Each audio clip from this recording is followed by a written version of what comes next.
Então, agora gravando, bom dia mais uma vez a todos e a todas.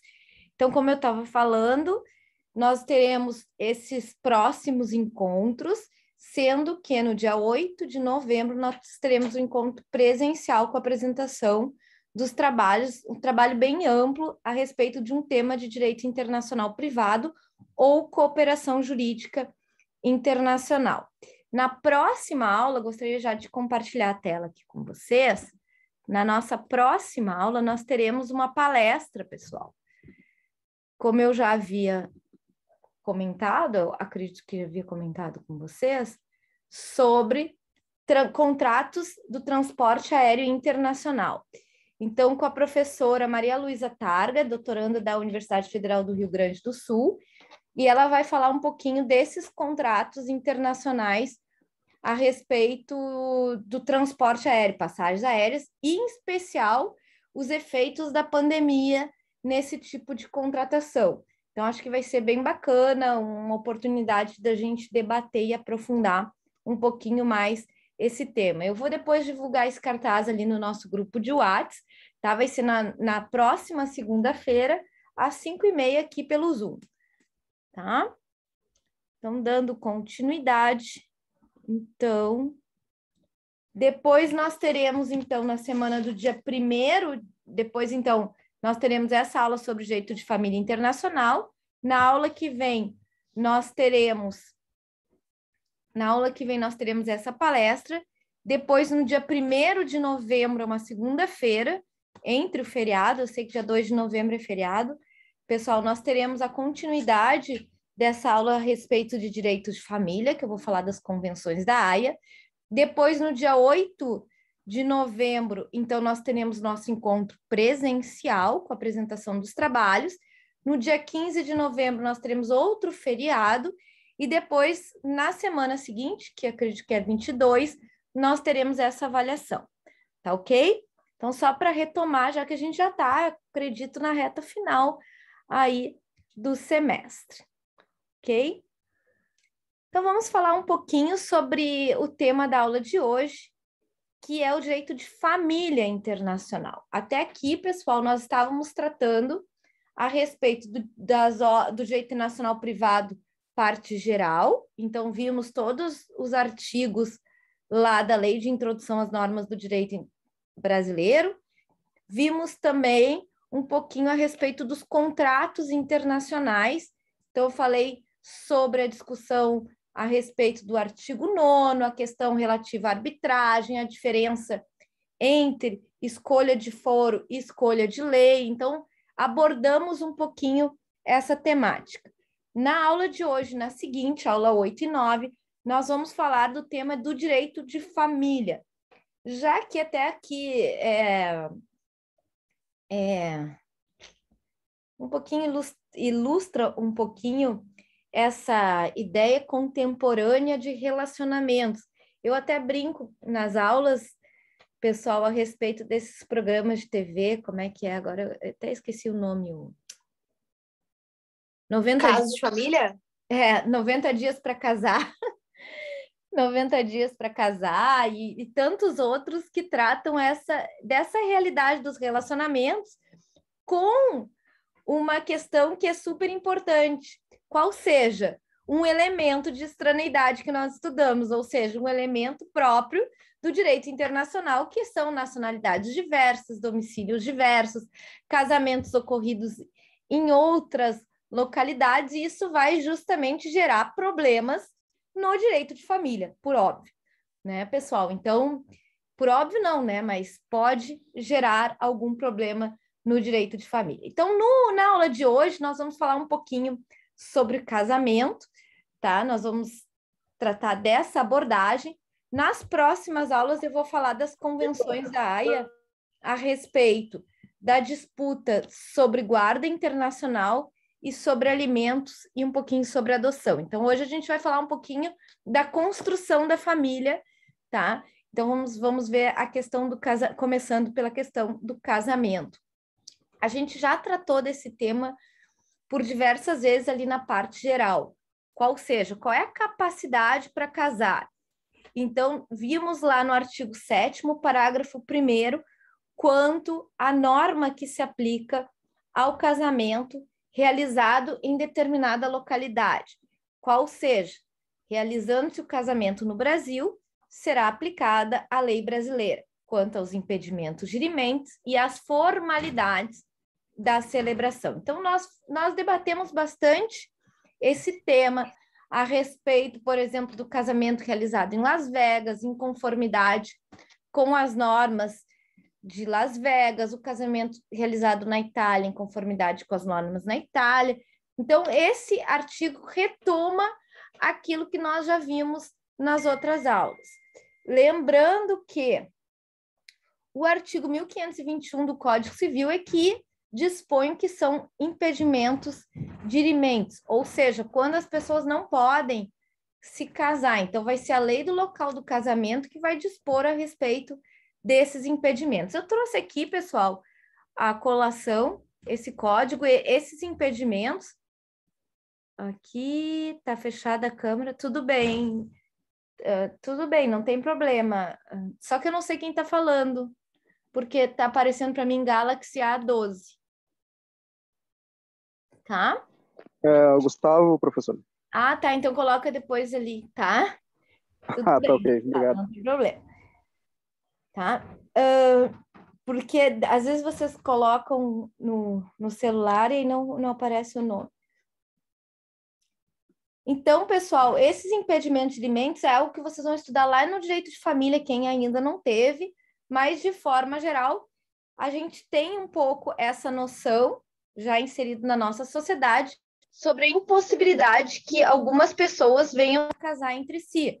Por exemplo, já se falava do incesto, do impedimento dos irmãos, por exemplo, ou de alguém que tem algum parentesco mais próximo de poder se casar nesse sentido. E, por óbvio, as pessoas casadas também não podem se casar.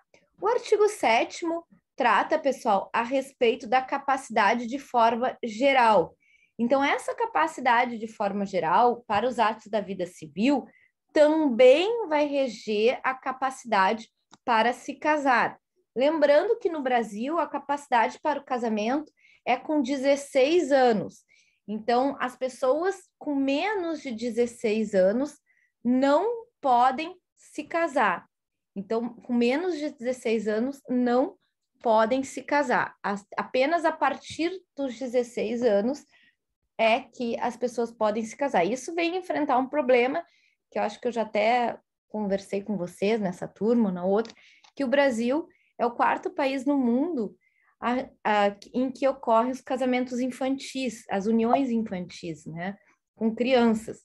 Então, essa lei, essa alteração recente do Código Civil para colocar um impedimento absoluto aos 16 anos, vem justamente a tentar combater essa prática, embora nós saibamos muito bem, como operadores do direito e como aqui observadores da realidade social, que não se transforma um costume com uma lei. É preciso muito mais para que essa prática, nem é costume, né, gente, mas essa prática seja alterada da nossa realidade. Sabemos ainda mais que esses casamentos ocorrem em lugares onde o acesso à educação não é facilitado.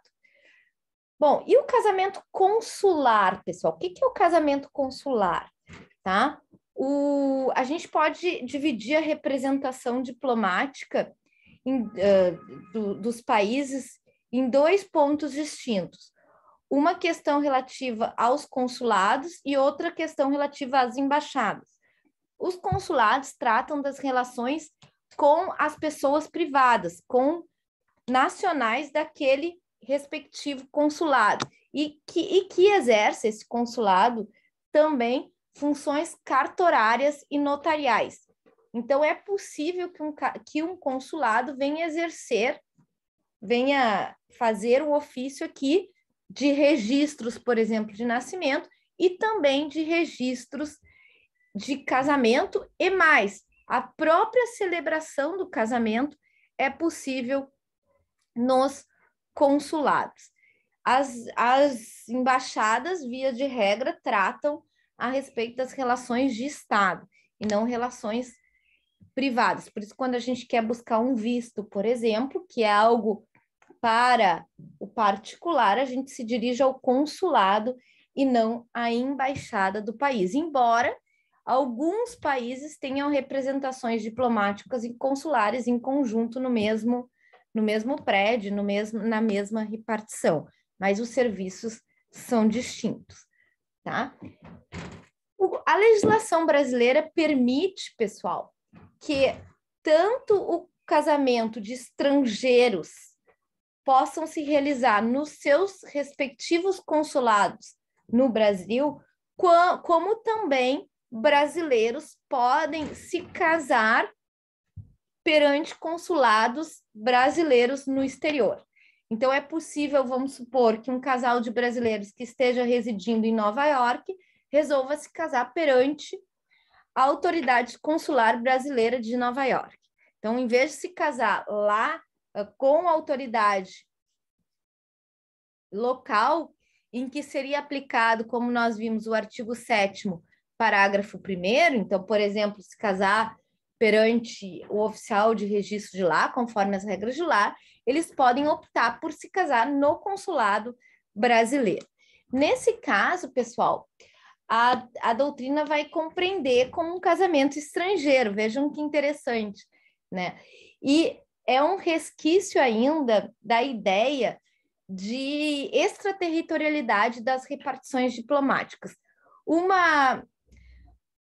Um fundamento a respeito da impossibilidade, por exemplo, de adentrar numa repartição diplomática que hoje em dia não se utiliza mais. Antigamente, a doutrina defendia a ideia de que a embaixada e o consulado eram parte do território estrangeiro dentro de determinado país. Por exemplo, a embaixada italiana seria território da Itália no Brasil. Hoje, essa concepção não é mais utilizada, essa concepção foi abandonada e prevalece a ideia de imunidades e inviolabilidades, ou seja, é território brasileiro que goza, em razão das convenções e costumes internacionais, goza de proteção diplomática, no sentido de que o país que abriga essa embaixada não pode adentrar sem autorização nas suas repartições. Então, mas essa ideia de extraterritorialidade é o que ficou para defender a possibilidade desses casamentos e a consideração a respeito de se tratar de casamento de estrangeiros, digamos, e realizado no estrangeiro. Então, se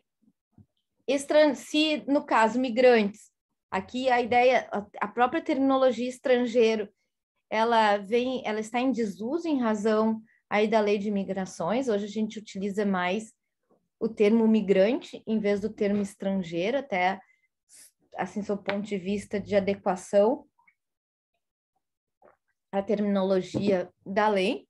Mas esse casamento, ele deve se realizar perante a autoridade consular do país de ambos os nubentes, ou seja, de ambos aqueles que querem se casar.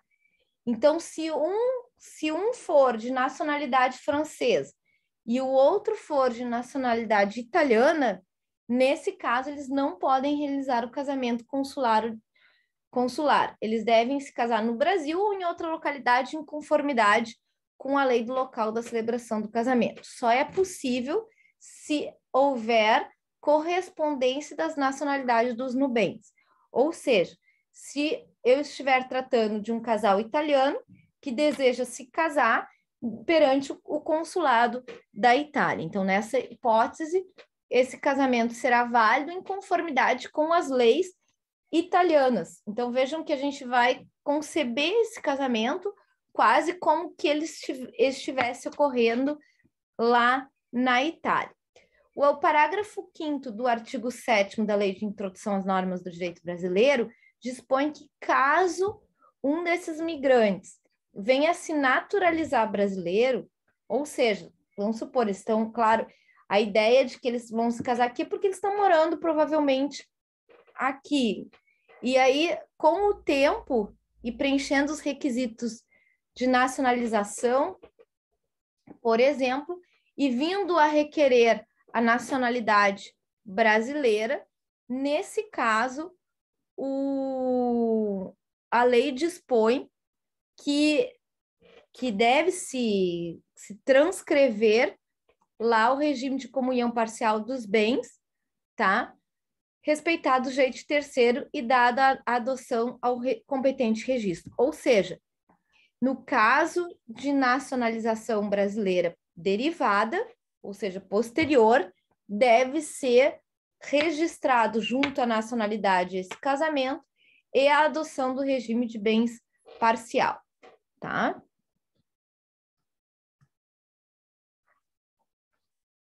Da mesma forma que estrangeiros podem casar-se no Brasil, nos respectivos consulados, como eu falei, também os brasileiros podem se casar nos consulados fora, né? No caso, por exemplo, de Nova York ou outras localidades no mundo. Nesse caso, pessoal, não é uma viagem, por exemplo, a Nova York, vou me casar no consulado do Brasil lá em Nova York. Não. Pelo menos um dos nubentes tem que ter residência na jurisdição administrativa do consulado. Ou seja, tem que ter residência fixa, tem que ser um residente no exterior. Então, um turista, um viajante não pode decidir por, sei lá, colocar na cabeça que vai se casar no consulado brasileiro no exterior. Então, tem que ser um residente, um brasileiro residente fora efetivamente. Nesse caso, pessoal, nós já falamos sobre isso algumas vezes e nós vamos retomar aqui. O casamento é válido em conformidade com as leis do local da sua realização. O casamento é o ato do casamento é aquela solenidade. A certidão é aquilo que confere publicidade ao casamento. É aquilo que publiciza, que dá informação a respeito do casamento já realizado. Por exemplo, é que nem o nascimento, pessoal, quando a gente fala. O nascimento ocorre lá, em determinada data. Então, a certidão de nascimento é algo que comunica sobre o nascimento que aconteceu. Então, a certidão de casamento é algo que comunica a respeito de um casamento que ocorreu. Então, a certidão não é o que dá validade ao casamento, mas o que comunica, o que publiciza esse casamento, evidentemente. Tá? Então, como é que eu provo um casamento? Como é que eu provo um nascimento?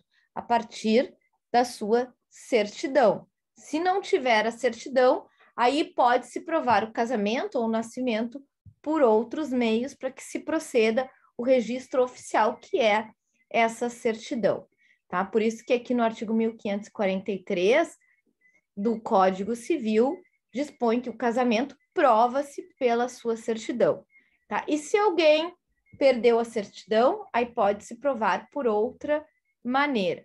Tá? Então, poderá se provar por outra maneira, inclusive com audiência de justificação. Então, até acho que eu coloquei aqui no nosso material algo que era muito comum, pessoal, porque, por exemplo, quando a gente tinha a vinda de imigrantes, acontecia que, e hoje em dia também, ok, Guinfer.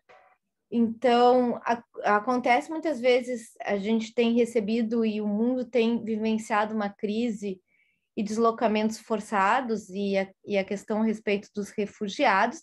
Então, muitas vezes as pessoas vêm para o Brasil desprovidas de documentos oficiais. Então, elas podem comprovar a situação de casamento por outros meios e até mesmo por uma audiência de justificação, um procedimento de jurisdição voluntária lá do Código de Processo Civil.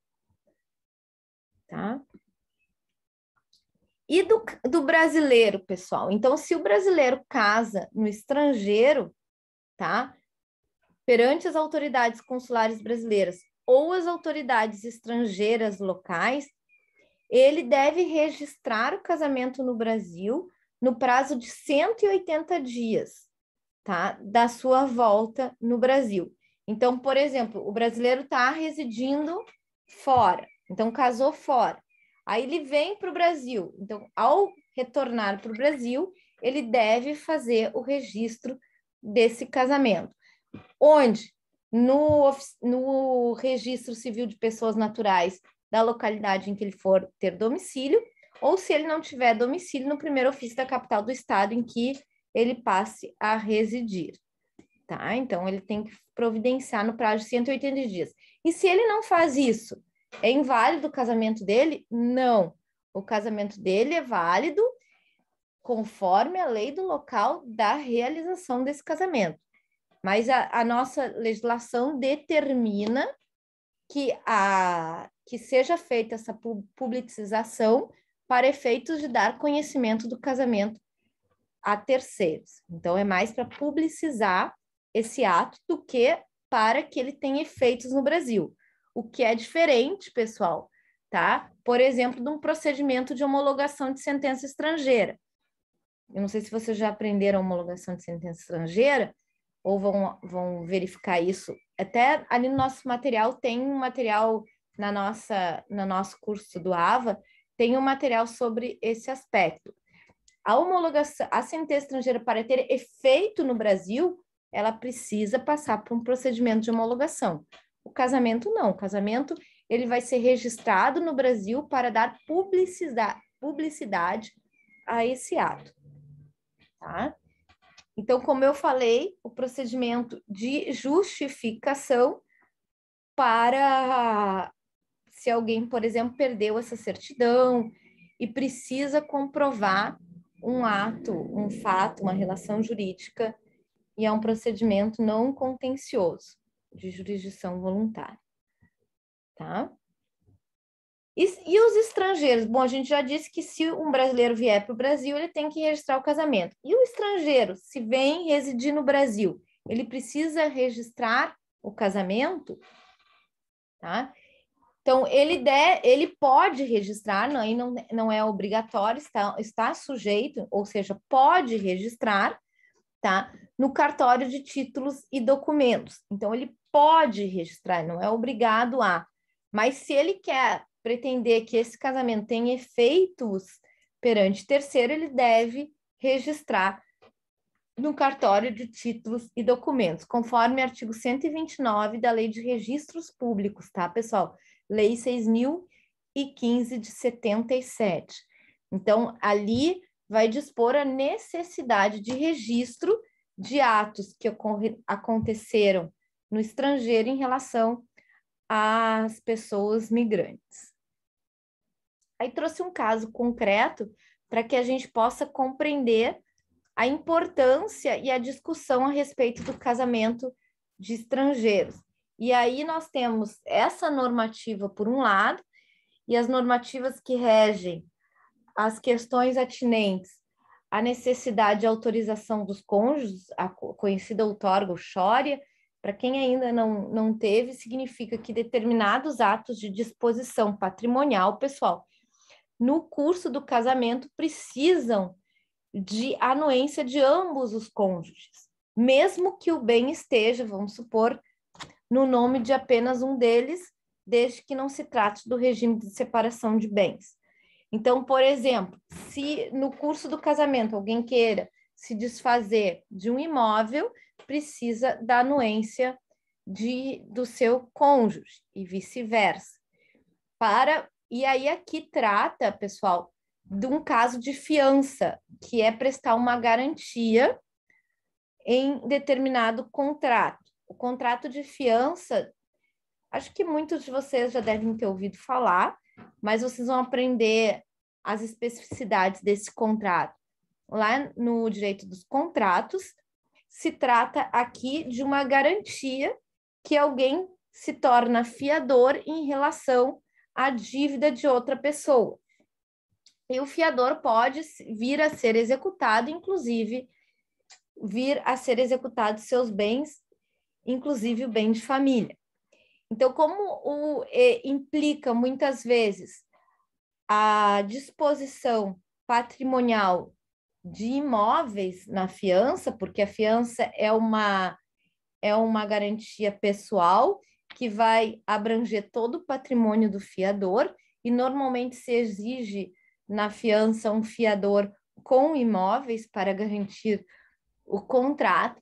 Então, é necessário que aquele que preste fiança tenha a outorga uxória ou autorização marital, no caso aqui, a anuência do outro cônjuge para que possa prestar essa garantia, para que essa garantia seja válida. Então, é comum no contrato de fiança, por exemplo, no aluguel, que é o caso aqui da nossa jurisprudência. Então, se alguém vai locar um imóvel, é comum que o locador queira exigir uma garantia na locação desse imóvel. Às vezes uma fiança, às vezes um seguro fiança, outras vezes uma caução. A fiança pode aqui favorecer o locatário no sentido de que ele já não vai dispor do seu patrimônio numa caução, por exemplo, ou ainda pagar um seguro fiança. Então, ele vai indicar um terceiro que vai garantir o seu pagamento, vai dizer, olha, se ele não pagar, eu pago, né? Então, é para esse que serve o fiador. E nesse caso, ele prestou fiança, esse fiador, só que ele não teve autorização. Aqui no caso era da mulher, tá? Que a gente chama outorga chora a autorização da mulher para prestar essa fiança. E quando então houve o não pagamento da locação pelo locatário, e o locador foi no fiador para justamente esse contrato de fiança ser executado, o fiador disse: opa, essa fiança não é válida, porque eu sou casado e eu prestei fiança sem autorização da minha esposa, no caso concreto. E então foi se verificar que casamento era esse, e era um casamento realizado no exterior. E, como nós vimos, ele deveria ter registrado o casamento, conforme o artigo 32 da Lei de Registros Públicos, para que ele tivesse publicidade no Brasil. Mas o fato dele não ter registrado, pessoal, faz com que a fiança dele não seja considerada nula, porque não era de conhecimento público que ele era uma pessoa casada. Então, se considerou que a fiança era válida porque o casamento tinha acontecido no estrangeiro sem o respectivo registro no Brasil. Certo? Aí tá batendo a minha campainha aqui, pessoal. Só um minutinho. Só um minutinho.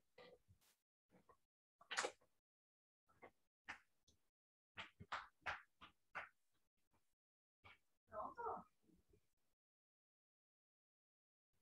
Ai, eu tô ocupada de tamanho para quem é?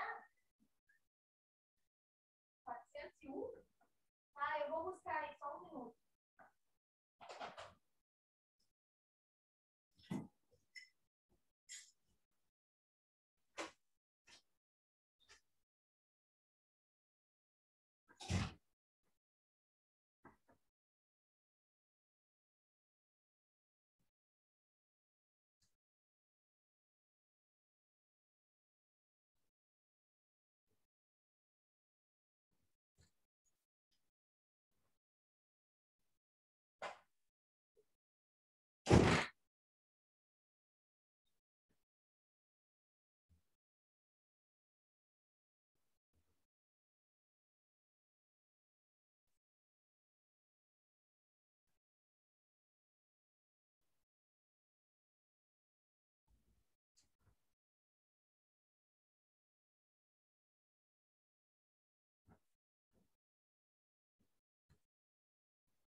Travou, gente?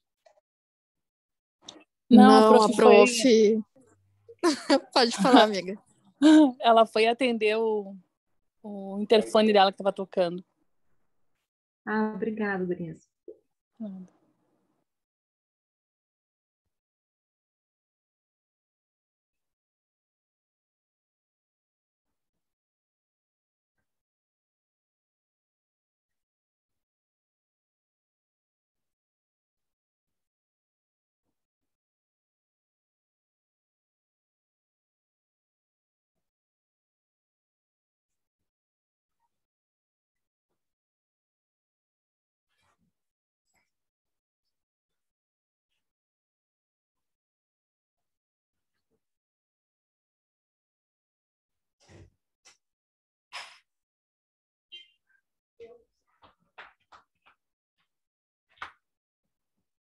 Pronto, pessoal.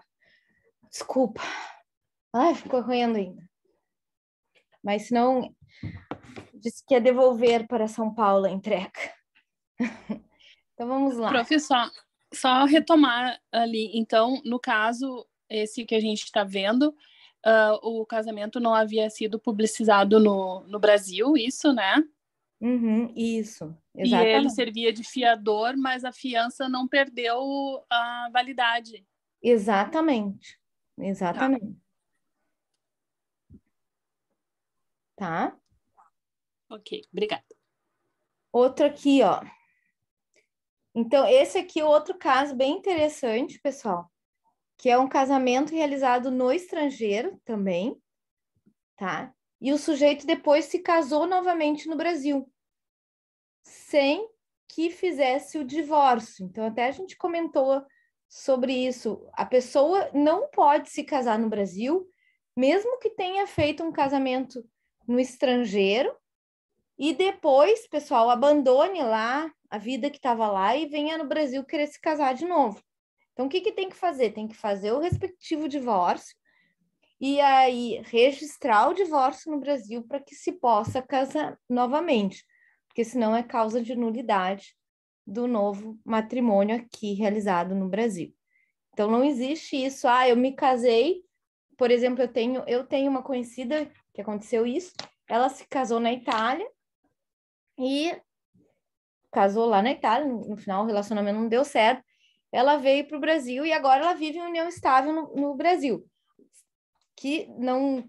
Ok, então ela é separada de fato, está em união estável. Agora, se ela quisesse casar formalizando essa união, aí então ela vai precisar fazer o registro desse divórcio.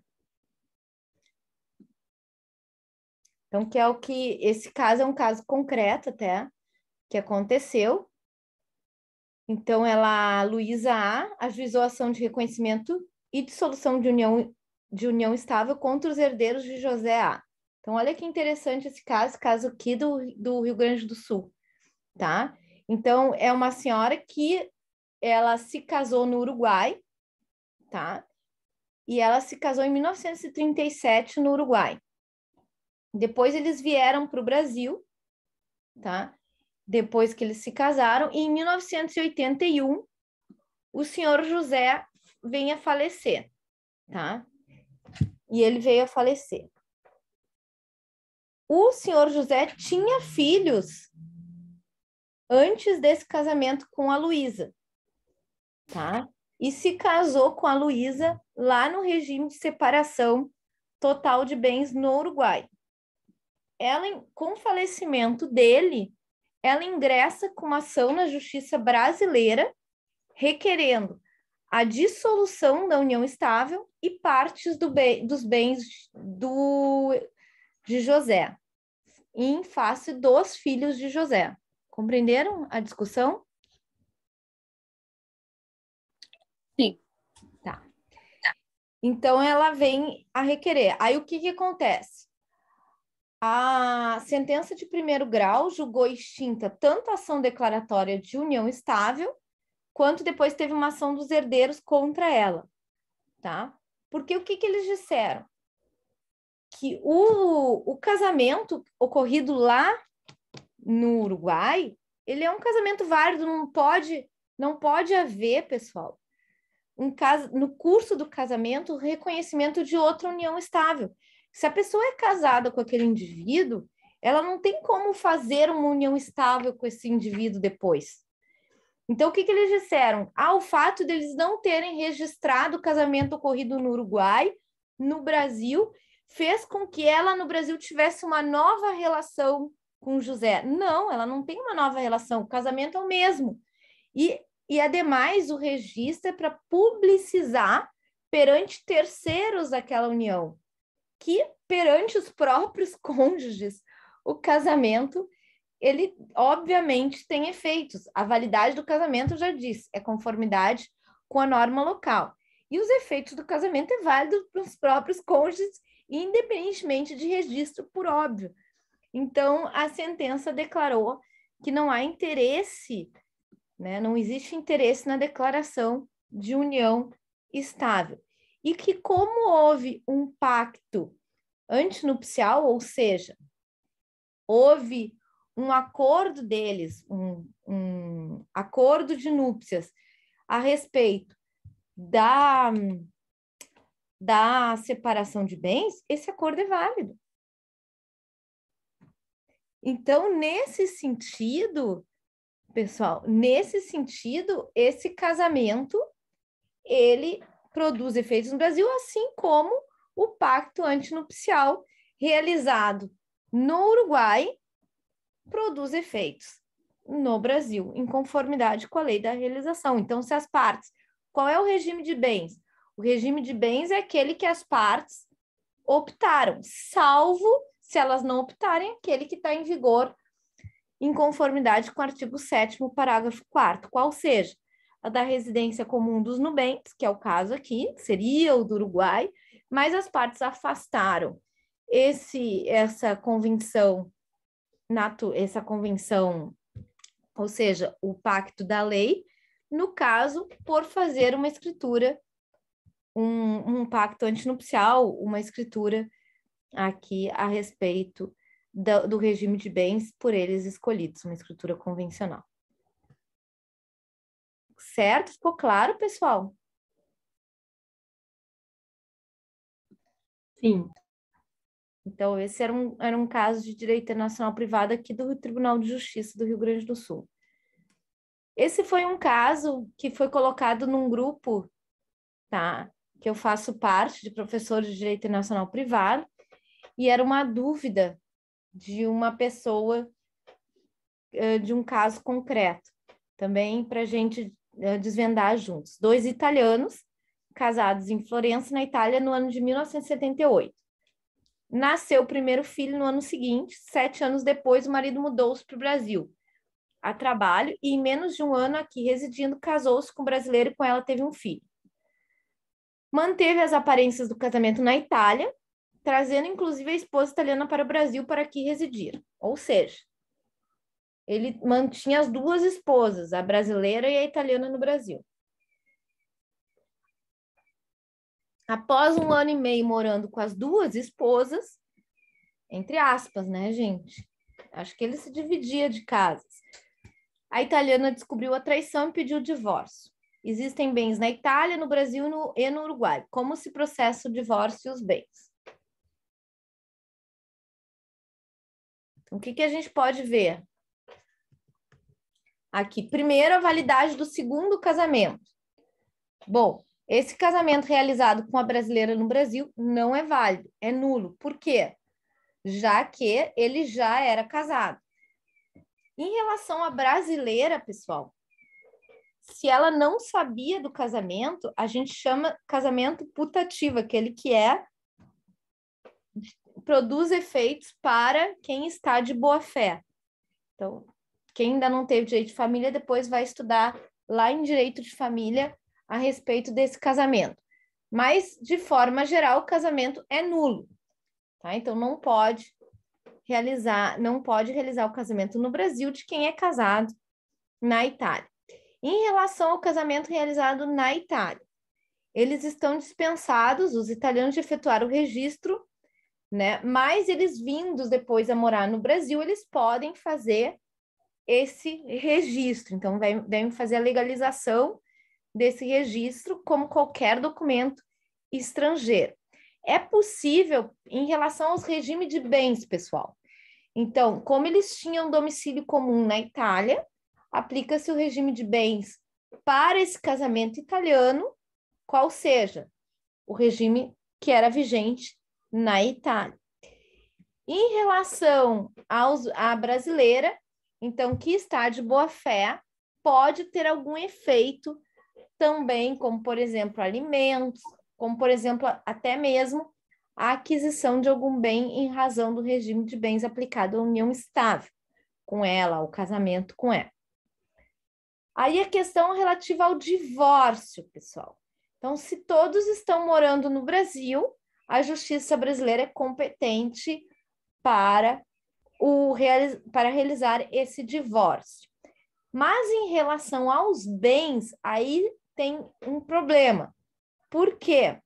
Porque em relação a bens, a jurisdição, ou seja, a competência é exclusiva da lei da localidade desses bens.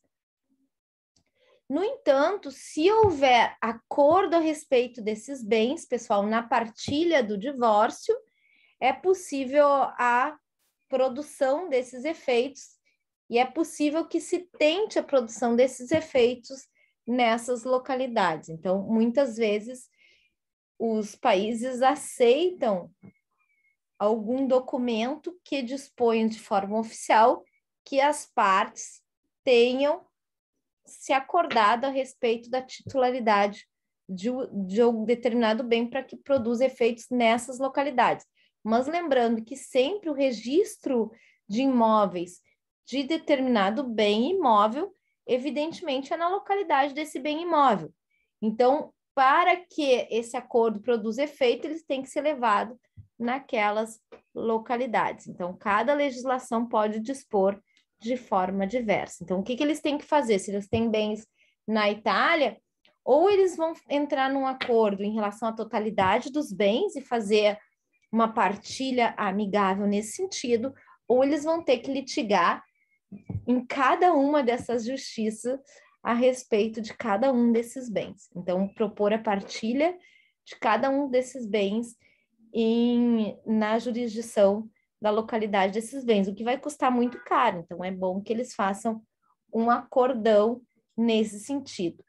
Em determinadas ocasiões, os juízes brasileiros tendem a tentar resolver a respeito de bens no exterior.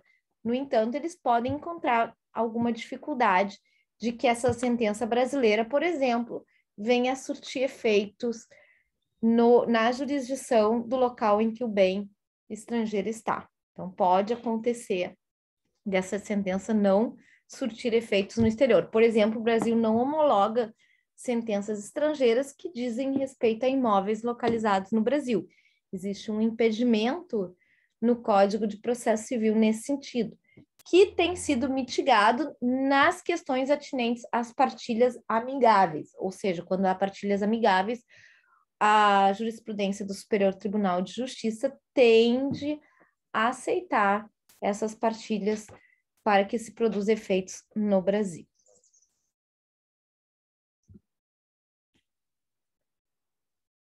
Ok. Certo, Briane? Vocês já querem fazer a chamada, é isso? Eu ponho aqui, então, a chamada. Prof, é que eu estou dirigindo e está oscilando muito, eu fiquei com medo de... Ah, tá bem.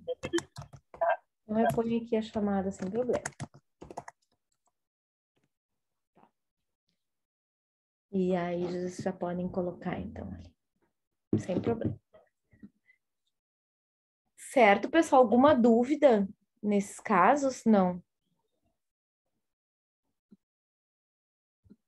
Até que tranquilo. Então, estou trazendo bastante casos concretos para que a gente possa debatê-los, tá? Aí tem um artigo, então, como a gente está investigando os artigos lá da lei de introdução, que trata a respeito dos elementos de conexão do direito de família, tem um artigo interessante, que é o artigo 7º, parágrafo 7º. Vejam o que dispõe esse artigo. Diz assim: salvo o caso de abandono, o domicílio do chefe da família estende-se ao outro cônjuge e aos filhos não emancipados, e do tutor ao curador, e do tutor ou curador aos incapazes sob sua guarda. Então, o que ele está trazendo? Um conceito ainda lá do Código Civil de 1916. A ideia que existiria um chefe de família no matrimônio. Então, essa ideia já caiu por terra com a Constituição de 88, que dispõe a respeito da igualdade na família entre homem e mulher, ou dos demais integrantes, no caso de famílias homoafetivas. Então, essa ideia de um domicílio do chefe de família não corresponde. Então, o que a gente vai precisar? Como a gente precisa interpretar esse dispositivo? A gente vai verificar que os filhos, eles vão ter domicílio em relação a quem detém a sua guarda, podendo, de acordo com a Constituição, estabelecer um domicílio plúrio, ou seja, um domicílio em mais de uma localidade. Lembrando que o domicílio conjugal, ele é determinado de comum acordo pelo casal.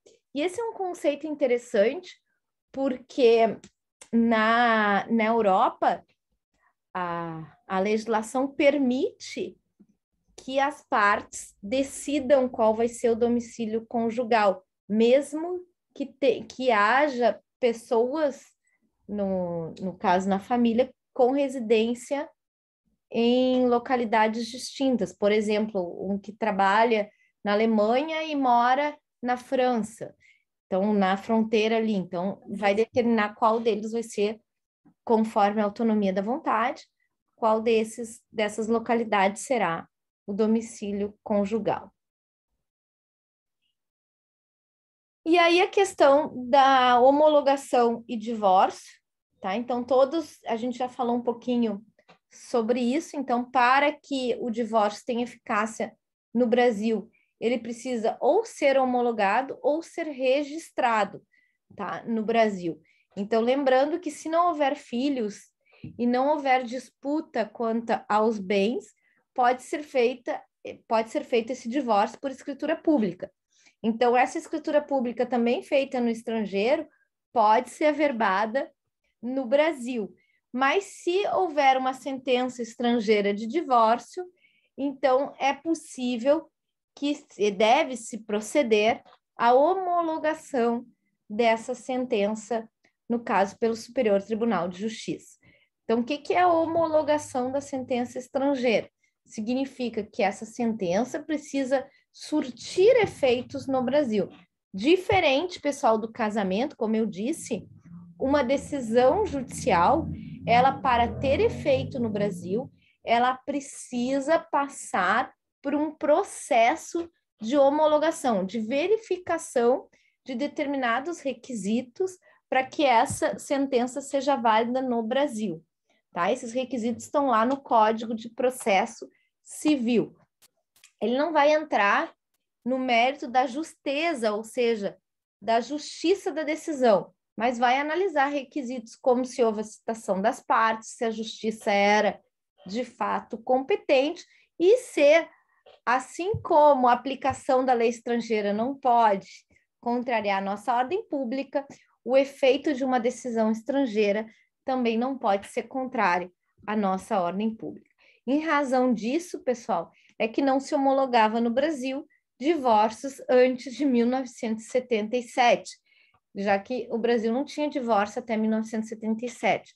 A gente já falou sobre isso. Então, as pessoas, elas, uma vez casadas, elas não podiam desfazer este vínculo. Apenas o desquite, que foi aceito, mas que não punha fim à relação matrimonial. O sujeito desquitado não podia se casar novamente.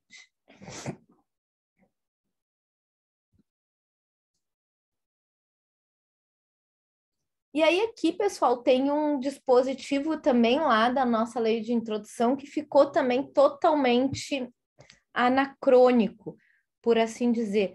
E o mais interessante é que ele ficou anacrônico logo depois dele ser publicado e dele alterar a redação anterior do parágrafo 6º do artigo 7º da lei de introdução. Então, vejam que dispõe esse parágrafo. Ele diz o seguinte: o divórcio realizado no estrangeiro, se um ou ambos os cônjuges forem brasileiros, só será reconhecido no Brasil depois de 1 ano da data da sentença, salvo se houver sido antecedida de separação judicial por igual prazo, caso em que a homologação produzirá efeito imediato, obedecidas as condições estabelecidas para a eficácia das sentenças estrangeiras no Brasil. O Superior Tribunal de Justiça, na forma de seu regimento interno, poderá reexaminar, a requerimento do interessado, as decisões já proferidas em pedido de homologação, a fim de que passe a produzir todos os efeitos legais. Então, o que é esse dispositivo? Esse dispositivo, pessoal, ele veio para se adequar, tá? Lembrando que a lei de introdução é de 1942, ou seja, ela é antes do Brasil admitir o divórcio. Então, antes o Brasil não admitia a homologação de sentenças de divórcio. Aí, quando o Brasil admitiu o divórcio, ele não aceitava que as pessoas pudessem se divorciar de forma rápida e célere, digamos assim. Então, como para a pessoa poder se divorciar, ela tinha que ter, no mínimo, 2 anos de separação de fato, ou seja, as pessoas já não conviverem por 2 anos, e aí, então elas poderiam ir diretamente requerer o divórcio. Se não, elas tinham que passar por um procedimento de separação judicial, que não colocava fim ao matrimônio. Era um procedimento prévio, se sentava na frente do juiz, pessoal, olha que constrangimento. E o juiz, então, deveria evitar esforços para manter aquele vínculo conjugal. E aí, então, ele perguntava se não haveria uma possibilidade deles continuarem tentando aquele casamento. E então, se eles declarassem no juiz que eles não queriam continuar casados, então o juiz declarava separação, e apenas depois de 1 ano dessa separação é que eles iam de novo no juiz para requerer o divórcio. Então, não era um procedimento muito fácil e era bastante constrangedor as partes passar por esse procedimento. E aí, só em 2010, pessoal, a gente às vezes não pensa como algumas leis levam tempo para serem construídas. Só em 2010 é que o divórcio foi aceito de forma direta e sem o requisito da separação judicial. Ou seja, o parágrafo 6º da Constituição, do artigo 226 da Constituição, foi alterado para admitir o divórcio direto. Ainda tem alguns autores no direito de família que defendem a separação judicial. A maioria diz não tem cabimento mais o procedimento de separação judicial. Então, esse dispositivo aqui, ele cai por terra, ele não é mais aplicado. Então, esse dispositivo aqui, vocês podem, inclusive, riscar lá na lei de introdução de vocês. Mas o que acontecia até 2010? E esse procedimento estava, ele é de 2009, mas ele veio a regulamentar uma prática que já existia no Código Civil anterior. O que ele dizia? Olha, se tu tá lá no exterior e tu requerer o divórcio direto, e tu quiser homologar esse divórcio direto, a gente não vai homologar, porque não está de acordo com a legislação brasileira. Tu só pode pedir o teu divórcio direto se tu esperar 1 ano depois do casamento ou 2 anos de separação, ou comprovar 2 anos de separação de fato para requerer a homologação desse teu divórcio. Então, o STJ, olha que situação, pessoal, volta lá no tempo de 77, quando isso aconteceu. O que aconteceu em 1977? o Brasil não admitiu o divórcio. Aí as pessoas, eu não sei se vocês ouviram falar, mas as pessoas iam no México e no Uruguai para se divorciar, porque lá aceitavam o divórcio. Mas elas eram brasileiras, então elas requeriam a homologação da sentença de divórcio que elas tiveram lá no México ou no Uruguai. Aí o STF, na época, que era quem homologava a sentença, disse, não, vocês estão violando a lei brasileira, eu só vou declarar o desquite, não vou declarar o divórcio. Agora, se um deles for brasileiro e o outro for estrangeiro, então eu vou fazer o seguinte, para quem for estrangeiro, eu aceito o divórcio. Para quem for brasileiro, eu declaro ele desquitado. E aí a situação, uma das partes ficava totalmente desvinculada do vínculo matrimonial e a outra parte continuava vinculada no vínculo matrimonial. Isso aconteceu também aqui, porque o que acontecia? Vamos supor que um brasileiro se casasse com um italiano, tá? Aí se casaram lá na Itália. Aí não deu certo o casamento, como eu falei. Aí eles se divorciaram lá na Itália. Aí o brasileiro resolveu voltar para o Brasil e vai começar uma nova vida. Então ele vai dizer, não, eu vou homologar o meu divórcio, porque quero, de repente, até me casar novamente no Brasil. Aí o STJ, depois, com a reforma do Poder Judiciário, passou a ter competência para homologação da sentença estrangeira, diz o seguinte, não, tu não vai poder se divorciar direto, tem que esperar. Eu não posso homologar tua sentença de divórcio em menos de um ano que tu está casado. Só que aquele indivíduo que ficou lá na Itália e que se divorciou já está totalmente desvinculado do vínculo do matrimônio. E o brasileiro não podia requerer essa homologação de sentença estrangeira. E aí, então, obviamente, tá. Isso, não, e o pior, pessoal, o STJ não aceitava. Ou a pessoa tinha que esperar, de fato, um ano para propor o seu processo de homologação, senão ele não era válido. Isso podia dar várias implicações a respeito, claro que na teoria, porque na prática não, né? Mas a respeito da presunção legal de filhos, por exemplo, bens adquiridos no curso ainda da relação, claro que isso ia se provar na prática, iria se afastar essas presunções. Mas é uma legislação totalmente anacrônica nesse sentido. Então, obviamente, pessoal, hoje qualquer divórcio realizado no exterior pode ser homologado diretamente no STJ. E mais, se não houver filhos pequenos e acordo entre as partes, ele não precisa nem passar pelo STJ. Basta fazer o registro em conformidade com a Lei 11.441, que permite, pessoal, que esse divórcio consensual seja feito perante o tabelionato.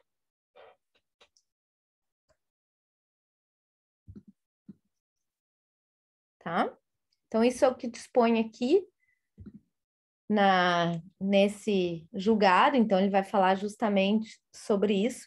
E tem um outro caso, esse divórcio, ele vai permitir que brasileiros, esse julgado permite que brasileiros casados no exterior, tá, possam se divorciar no Brasil, tá? Mesmo que eles estejam residentes no exterior, desde que o casamento seja praticado no Brasil. Então, a jurisprudência admite, o que alarga, evidentemente, a hipótese de competência brasileira, porque nenhum dos réus está no Brasil, né, gente? Só o casamento que foi realizado no Brasil, mas a competência geral em relação que a lei da localidade do réu não está no Brasil. Aqui esse julgado admite, abrangeu. Dúvidas, pessoal, até aqui?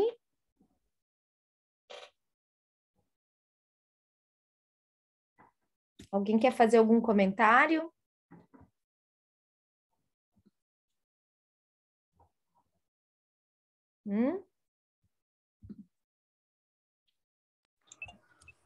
Não, para mim tá tranquilo.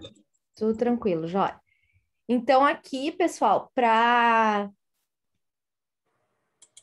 ilustrar o que a gente acabou de ver, tá? Então, a gente tem um material complementar das aulas, da aula de hoje e principalmente da próxima aula, que a gente vai falar de alimentos, a gente vai falar de sequestro internacional e a gente vai falar de adoção. Então, vamos falar um pouquinho, inclusive, de maternidade por substituição, que é aquela barriga de aluguel.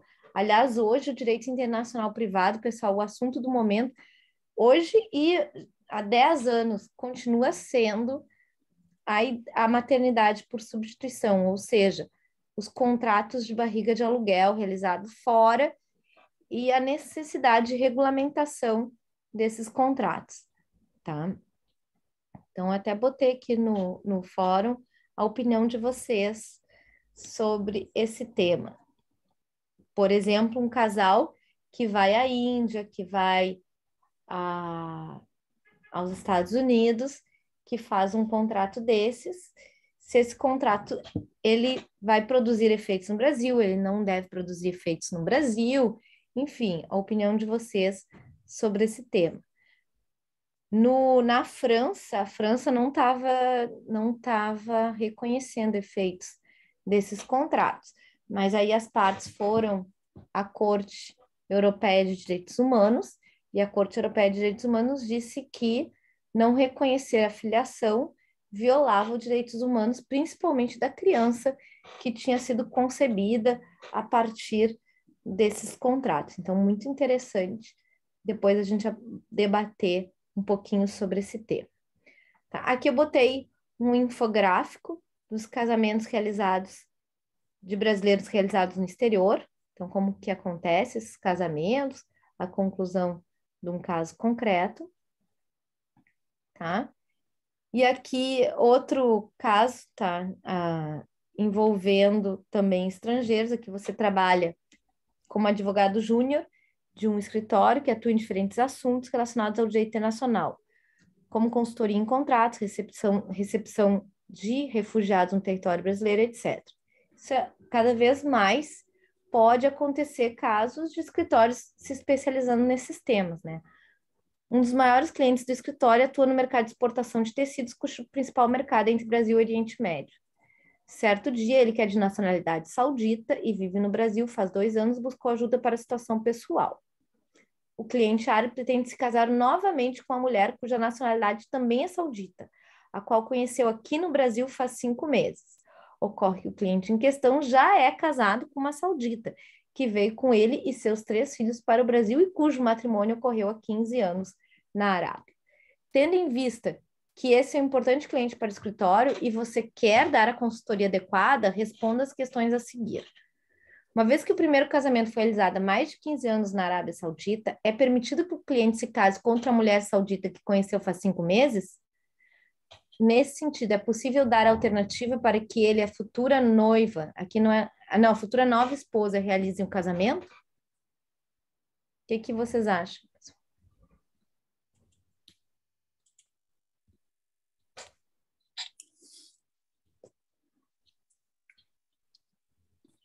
Eu acho que não, né? Eu não sei, prof, porque eu ia dizer que eu não sabia, que teria que ver o que diz a lei deles, né? Não, a lei dele permite, mas ele quer casar com essa nova esposa no Brasil. Ah, daí não, né? Se ele não se separou Nesse lá caso, para não. nós aqui. E se ele for no consulado Da Arábia do Saudita. país deles? Uhum. Exato, talvez nessa hipótese, né, Guinevere? Porque daí vai ser em relação à lei deles, se lá eles permitem, né? Ter mais de uma esposa. Uhum. Imagina na hora da sucessão disso aí, né? Não, imagina na hora da sucessão, né? Como é que fica? Ah, mas isso já fica, né? Ainda mais a sucessão deles lá, que tem regras próprias para esse caso, mas exatamente essa é a resposta que era esperada aqui do padrão, né? Qual seja, no Brasil ele não pode se casar, evidentemente, né? Inclusive ele vai cometer crime, mas ele pode se casar perante a autoridade, como a Guinevere colocou, lá do consulado da Arábia Saudita no Brasil. E aí, no caso, esse casamento pode não produzir efeitos no Brasil, em razão da ordem pública brasileira, não permitir a poligamia, mas pode ser que a ordem pública brasileira permita alguns direitos a essa segunda esposa na ideia de proteção à parte vulnerável da relação. Apesar de que, recentemente, o STJ não tem reconhecido nenhum direito à união estável concomitante ao casamento. Então, é um caso que pode ser que a segunda esposa venha a não ter o vínculo reconhecido, mas... Ai, prof, eu tenho sempre uma crítica em relação a isso, né? Porque em relação ao direito civil, não tem um reconhecimento da companheira quando já existe um casamento. Mas aí a gente vai lá para o direito previdenciário, tem pensão para a esposa e pensão para a companheira, ou seja, o Estado reconhece a bigamia em algum momento. Agora não mais, Guilherme. O STJ mudou, o STF mudou o posicionamento sobre isso. Mas mudou agora, então? Mudou recentemente, uhum. Ah, tá, porque eu trabalhava no IP até março e eu ficava indignada que tinha que habilitar a pensão para companheira e esposa. Não, ele mudou o entendimento. Ah, é justo, né? Porque antes o Estado reconhecia, então, né? De certa forma. Então, mudou o entendimento. Aí, no caso concreto, vai ter que ser comprovado. Pode ser também, às vezes acontece, né, Guilherme, da esposa vir a receber, mas a esposa nem já está separada de fato há muito tempo. Aí, e há uma união estável posterior, válida, e aí, então, vai fazer a reabilitação, vai retirar a esposa para o reconhecimento da união estável. Mas o STF não reconhece mais as uniões concomitantes. Ou seja, se ele está no casamento, o STF não vai reconhecer mais a união estável concomitante. Tá? Mesmo que tenha filhos, professora, no caso, assim, sei lá, eles estão separados, mas ela está tentando uma pensão vai ter que pedir por alimentos, então? No caso, não é pensão, né? É uma previdência, né? Não, mas eu não entendi a tua pergunta. Estão separados? Não. Separados. Não. Eles não estão separados. Existe o casamento simultâneo. Se o casamento simultâneo, ele não reconhece a união estável simultânea. Eu, particularmente, discordo da Guinevere. Eu acho que se a pessoa está de boa fé, deveria ser reconhecida. Pois é, exatamente nesse ponto que eu ia chegar, né? Porque as mulheres, às vezes, não ficam sabendo da situação real, né? Mas não é... Hoje, o posicionamento do STF não é mais esse. Quando está em processo de divórcio, constituiu outra união, aí reconhece. Se está em processo de divórcio, sim, porque já está separado de fato, pode ter reconhecimento de união estável, não tem problema. Isso não mudou. Está em processo de divórcio porque está separado de fato já, né? Uhum. Sim. Aí não tem problema. Agora, ele não reconhece uniões concomitantes. Claro que aí, no nosso caso concreto, poderia ter algum efeito aqui, mas eu acredito que aqui a situação fática aqui seria um pouco diferente, porque aqui eles estão de acordo com a legislação local. Na minha concepção, não atentaria à ordem pública brasileira os efeitos desse segundo casamento, diferente do que o STF considerou no caso das uniões simultâneas proibidas no Brasil. Então, como a legislação de lá permite, no meu ponto de vista, deveria surtir efeitos também aqui, não seria contrário à ordem pública, mas aí teria que ser um caso na prática, né, gente? Tudo depende, né? Na prática, para a gente ver.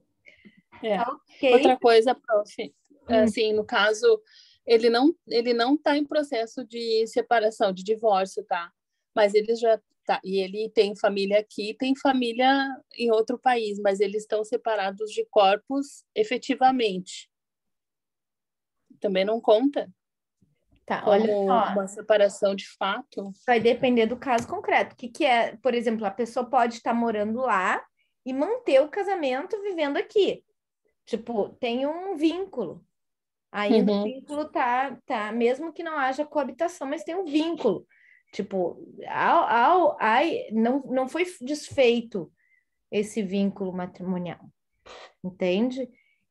Aí o casamento continua válido e essa união estável é concomitante. Agora, se eles separaram de fato, a gente não quer mais, essa relação, o cara vem para cá, então é uma separação de fato. Isso vai ser uma questão de prova. Certo. Concreta. Depois, pessoal, a gente tem também, eu quero compartilhar com vocês, não é esse caso aqui, mas na terça-feira que vem, na terça-feira que vem, de manhã, às 8 da manhã, a gente vai ter uma palestra na aula de Direitos Humanos a respeito da prisão de Guantánamo, julgamentos da prisão de Guantánamo. Vocês estão todos convidados, tá? Acho que a gente já fez essa palestra na IMED, na aula há 1 ano, 1 ou 2 anos, não, 1 ano, tá? A gente fez essa palestra e é um juiz gaúcho que visitou Guantánamo e ele participou como ouvinte, tá? Ele presenciou parte do julgamento e vai falar um pouquinho sobre como que foi a ida dele para Guantánamo, como que foi essa experiência deles, é bem bacana. Vai ser na terça-feira, às 8 horas, pelo mesmo ID do Zoom. Então, vocês estão todos convidados, se vocês quiserem assistir, fiquem bem à vontade, tá? Ok, pessoal? Certo, prof. Vou botar depois o cartaz ali no nosso grupo de WhatsApp também. E não esqueça, na quarta e quinta-feira, nós teremos a Jornada do Brasil Com na IMED. Então, tem palestras acontecendo quarta de manhã, quinta de manhã e quinta à noite. O encerramento com a professora Cláudia Lima Marques. Inscrevam-se, pessoal. Mandem um resumo. A gente está recebendo ainda resumos. Mandem os resumos, apresentem um trabalho.